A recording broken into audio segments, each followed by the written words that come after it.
Hello, I am Wendy from Red Velvet.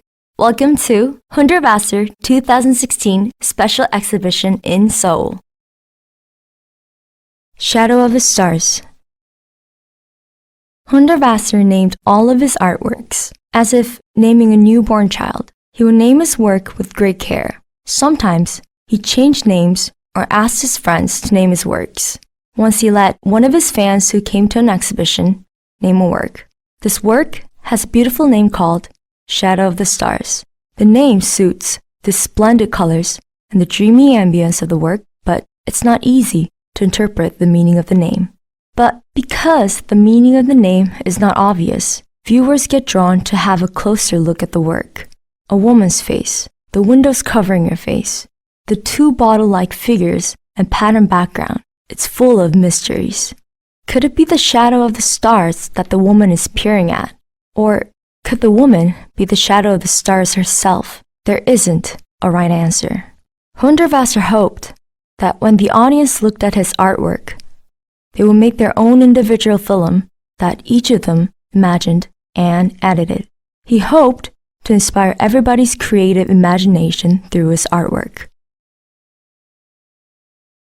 Automobile with red raindrops. Hundertwasser never used easel.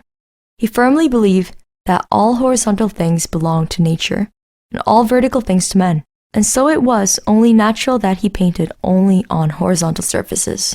Hundertwasser had work studios, but he was constantly on the road.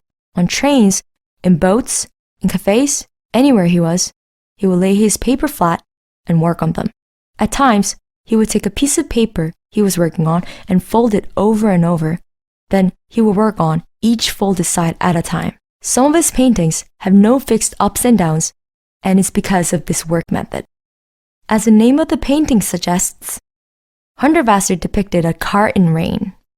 At the first glance, the image doesn't match the name, but when the viewers learn the name and look at the painting, the image starts to make sense. Slowly, you can see the windshield, side and rear windows, and the tires sticking out of the car. The red raindrops are filling the whole canvas, leaving yellow trail. We can almost envision Hundertwasser peering down from an upper floor window, looking at raindrops falling on a white car. Sometimes, the names of Hundertwasser's works are not intuitive, but this work's name is clearly self-explanatory. It tells us how Hundertwasser looked at the world and how things looked in his eyes. Nostalgic roof. Hundertwasser thought we had 3 layers of skin. The first is our epidermis, our body. The second skin is what we wear, clothing. And the third skin is the house we live in. The house, our third skin, is one of the most repeated leitmotifs in Hundertwasser's works. The personified houses in his works feel human emotions, joy, pain, and sometimes even yearning. The way Hundertwasser gives personality to these houses is unique. He suggests that the houses are special beings capable of humanly emotions, but he does not do so in a blatant manner. He places mysterious clues here and there and invites the viewers to observe these houses. The viewers get to collect the hints and come to their own conclusions on what these beings are. Without even reading the name of the work, one can easily notice that the house is the protagonist. But this house seems slightly different from his other houses. The slowly rotating windows arouse dreamy ambience which makes us feel in a certain way. We're not sure how we are supposed to be feeling, but with the help of the name, we realize that it might be feeling of nostalgia. The longing that Hundertwasser experienced must have looked like this. He said he painted what he couldn't explain in words. After all, that's what painting is for. Thermal village Blumau, the Rolling Hills. Located in Austria, is a mini version of green utopia that Hundertwasser dreamed of his whole life.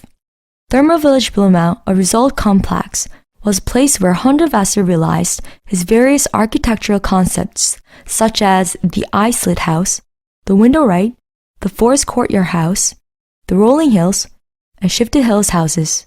In addition, Blumau was the main inspiration for the Hobbit village in the movie series Lord of the Rings.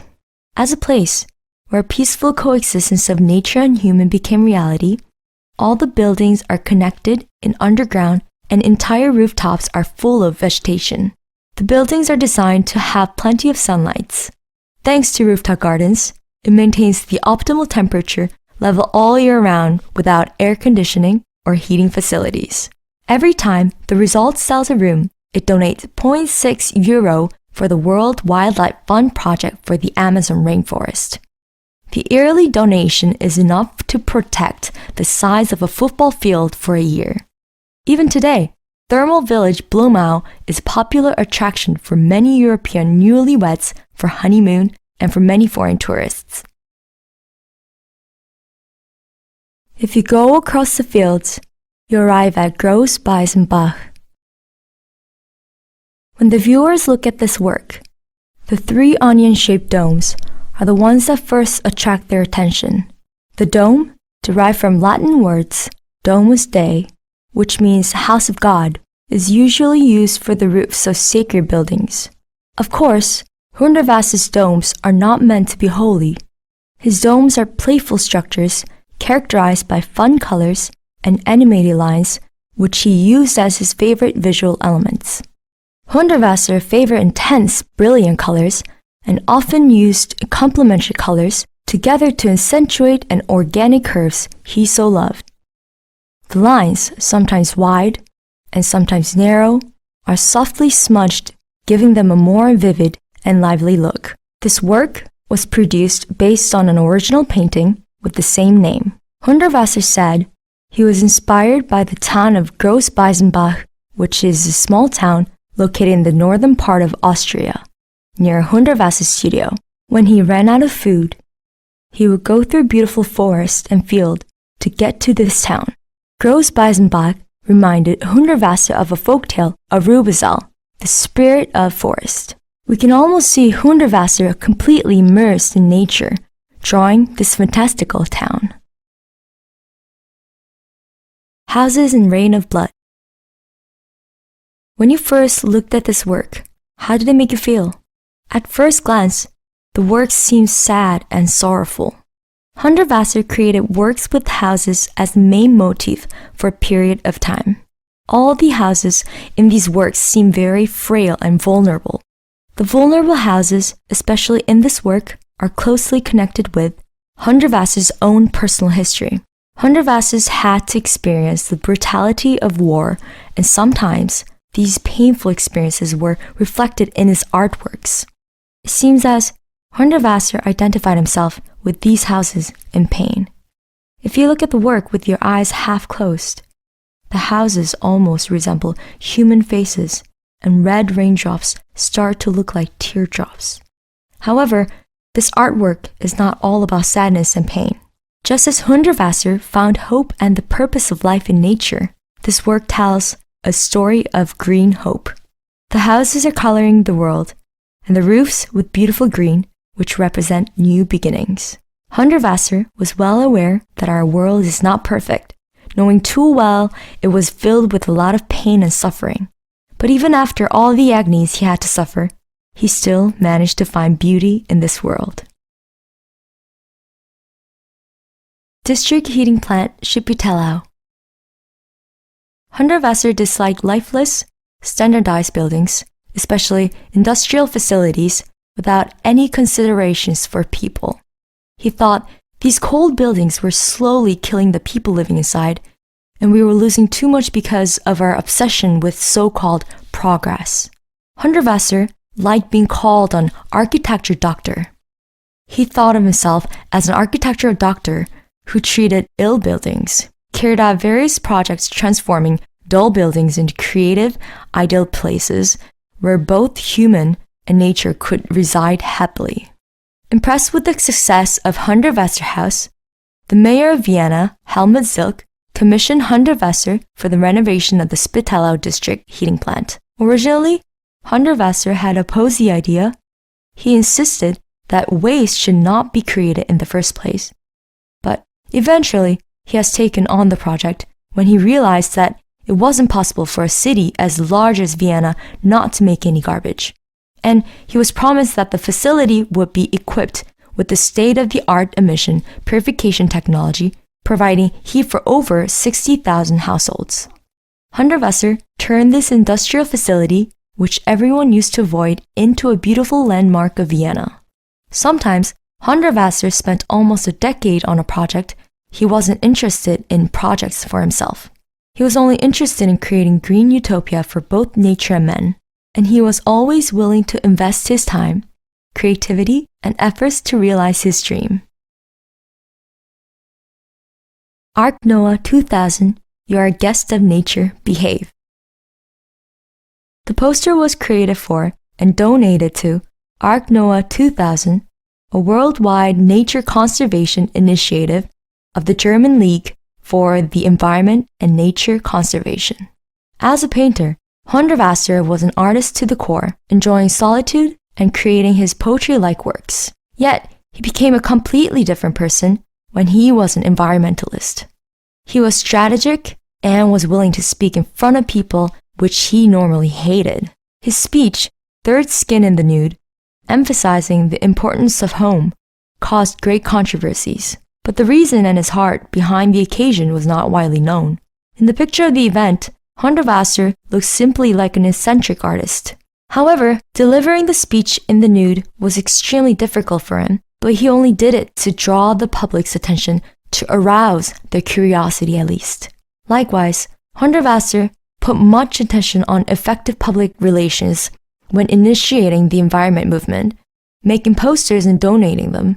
This poster was published in Europe's the most widely read magazine and was announced in Europe-wide conservation and environmental protection campaign as its icon. The proceeds from the sale of the poster went to the campaign. Save the Seas. Hundertwasser imagined a peaceful scenery of beautiful whales swimming and singing in a forest of skyscrapers. Whales were used to be able to communicate over the distance of thousands of kilometers, but now it's no longer possible because of noise pollution. In this work, whales are swimming in an urban forest and faces inside the buildings are curiously watching them over. It seems as if the whales from the ancient world have just arrived in the city of New York. They are majestically prevailing the canvas as the proud protagonists, and the buildings are being the soft, beautiful background. Hundertwasser truly wished for peaceful green cities that made both nature and men happy. And this work is another exceptional presentation of his wishes. Besides this work, Hundertwasser also designed Save the Sea poster. The two posters were donated by Hundertwasser and handed over to Greenpeace Pacific Southwest and the Jacques Cousteau Society. On the occasion of the donation, recognizing his service, the Hundertwasser Week was proclaimed for San Francisco from December 5th to 11th, 1982 by the mayor of San Francisco. High-rise building for trees and people. Hundertwasser always tried to show us the ideal place where nature and men could peacefully coexist, and often his works are the records of these dedicated efforts. When people looked out of their windows, he wanted them to see a forest full of green trees, not bleak buildings. High-rise building for trees and people depicts dream building, which Hundertwasser thought was suitable for both nature and man. In the picture, the houses hanging under the meadows seem to be an integral part of a beautiful forest. Every window has a different shape to symbolize the creativity and the uniqueness of the people living inside each window. The roof is covered with grass and trees, and underneath the grass, you can see the thick layer of the earth. Hundertwasser wanted rooftops with soil thick enough for a 100-year-old tree to live comfortably. What he wanted was a real sustainable piece of nature instead of decorative rooftop garden that wouldn't last long. Rooftop gardens are easy to find nowadays, but when Hundertwasser started developing the various ideas on rooftop gardens, it was an unfamiliar concept, and he really helped the idea spread throughout the world. What he envisioned was not just green rooftops, but he dreamed of a city in perfect harmony with nature. Water, fire. The most of the meaningful elements and visual motifs which define Hundertwasser's style were mainly introduced in the 1950s, and his works which made permanent marks in the modern art history were also from 1950s and 1960s. After 70s, Hundertwasser combined the motifs from different time periods, rather than creating new motifs or elements. This is why the last 25 years is categorized as the period of synthesis. During this time, Hundertwasser worked on almost 50 architecture projects, and naturally, he had less time for painting, but he still managed to create outstanding works in this period, and Water, Fire, which was completed in 1991, is one of them. Water, Fire, which depicts the explosive confrontation of deep blue and reddish yellow, is full of Hundertwasser's illusions and expressions. It is a visual poetry only Hundertwasser could write. The blue fire pouring out powerfully from the structure in the bottom right is covering the half of the canvas. It's in the form of fire, but it's actually water. As the name of the painting kindly explains, it's the water fire. Hundertwasser intentionally turned water into fire and fire into water. He wrote that he wanted to put out burning water with fire. The fact that this exceptionally bold and powerful work was created in his 60s is not only astonishing, but it also shows that he was truly an innovative artist who had an unusual and beautiful way of seeing the world. The Garden of the Happy Dead.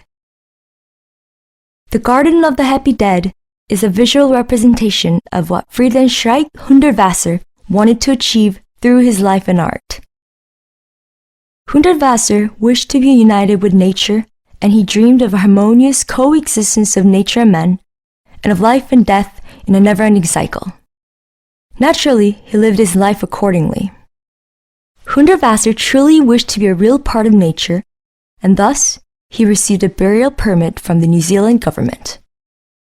His wishes upon his death was to be buried in his farm without a casket underneath the tulip tree. When he passed away in 2000, Hundertwasser was buried under a tree without a coffin, just as he wished. That is why we call him the man who became a tree. Trees, faces, and small spirals are intertwined in one big spiral, forming a happy garden. The depiction shows how happy people who continue their lives as part of the nature after death are. This precious work allows us to get a glimpse of his philosophy, which he was defining at the time. It would not be an exaggeration to say that this one single piece of work has every important message that Hundertwasser ever wanted to deliver. Please enjoy The Garden of the Happy Dead from the Man Who Became a Tree. The 30 Days Fax Painting. The 30 Days Fax Painting of 1994 is another interesting work which was created in a highly original manner.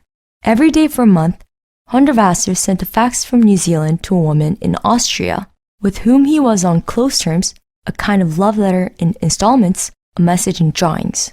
These drawings, all done on sheets of typing paper, can be assembled to form a large picture with the single sheets in upright position, 6 across and 5 down. He said he had no idea what the total picture would look like when he began drawing a wavy line in the upper left-hand corner of the first sheet, a head with an odd kind of crown, and an outstretched arm. The picture grew a little more each day, first across, then down in a second, then a third row. That is a good thing about fax. After you send them, you can still keep them.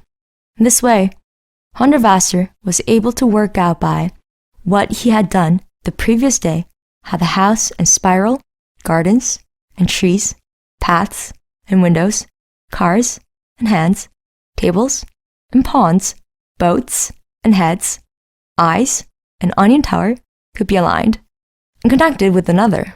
After all the facts had been sent, Hundertwasser copied the entire picture on prime paper and painted them with acrylic, tempera, oil, and metallic paint. This work seems like a scene out of a fairy tale or children's drawing. The picture is the visual summary of the world Hundertwasser imagined, full of motifs he dearly loved. Free houses, dancing windows, beautiful and strong trees, and irregular organic lines. But still, there are rooms for the viewers. We can let our own imagination run wild and make painting grow in our minds. And this may have been the true intention of his vegetative paintings. Homage au tachisme. Derived from the French word tache, stain, tachisme is an abstract painting technique which was very popular in the 1950s. Tachists would paint images using wild methods such as scattering or dropping paints on canvas. However, unlike the name of the painting, the picture doesn't look anything like a typical tachistic work. Why did Hundertwasser name it Homage au Tachisme?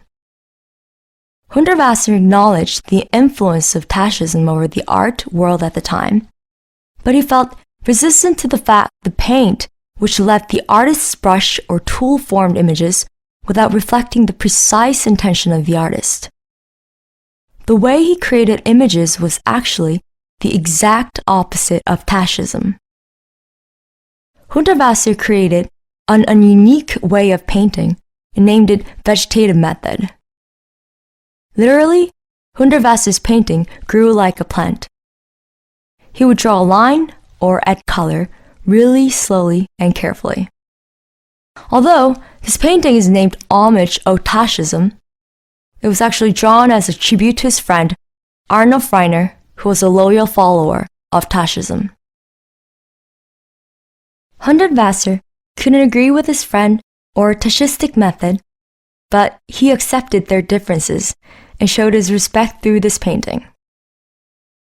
Unlike the spontaneous tachistic method, with which artists can really design the outcome, the red spiral is filling the canvas, loyally reflecting the artist's intention and visually defining what the vegetative method is. Yellow houses, it hurts to wait with love, if love is somewhere else. An astrologer once told Hundertwasser to paint more when he wasn't happy in his love life. Perhaps his astrologer knew that Hundertwasser created many beautiful works when he was unhappy. Yellow houses, it hurts to wait with love if love is somewhere else, was painted during the time when Hundertwasser was going through emotional crisis. Ironically, it's one of the most beloved works by Hundertwasser and was requested the most by Korean fans when this special exhibition was decided to be held. Hundertwasser's works are hard to be differentiated according to time periods or styles. He depicted the same leitmotifs and visual elements in his works from almost every period.